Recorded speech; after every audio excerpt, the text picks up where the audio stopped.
yun. Puro na katangkay. May sok! Aray ko, ano ba? Hindi mo kasi kinaklaro. Hindi mo kinaklaro. Nako. Ang lambot ng pako. Ba yan? Parang maliliit yata.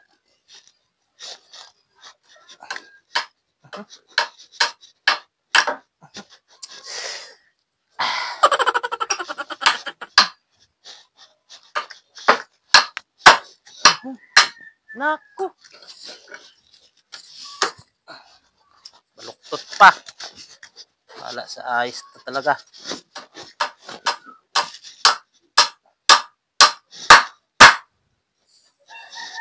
Maliit yata.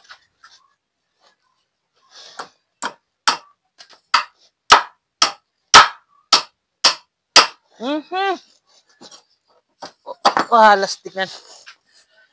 Princess! Ano ba itong bata na to? Ano ba pinagagawa niyo dyan, Princess? Po. Pahingin ako ng D4 dyan. Ha? D4, pahingin ako. D4?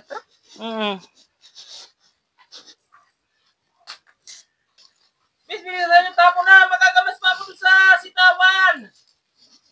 Oh. Oh, ano to? 24. Ay, naman na bata to. Puro kasi kayo yung cellphone. Oh. Sige nga, subukan mo nga ipako yan dyan 24. Oh, ayan, Martillo. Magagamas lang ako. Wabi ko. Subukan mo nga nung maipapako mo dyan yung 24 na yan. Ayan. Wala kayo sa ayos talaga. Ang ganda si Papa. Papakuha ng 24. Papapako dito.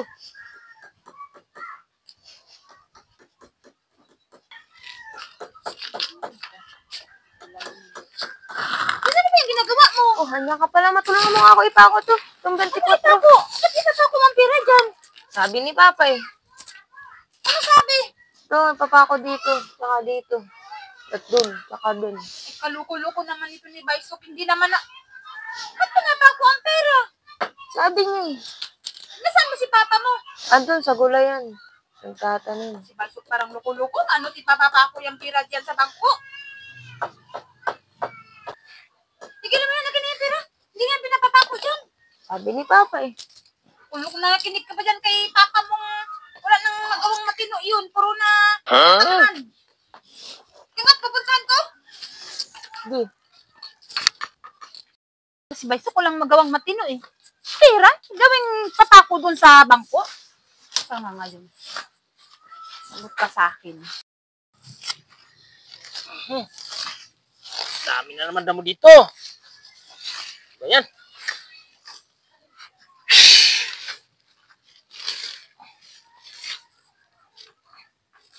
Ay. Wala naman ang damo.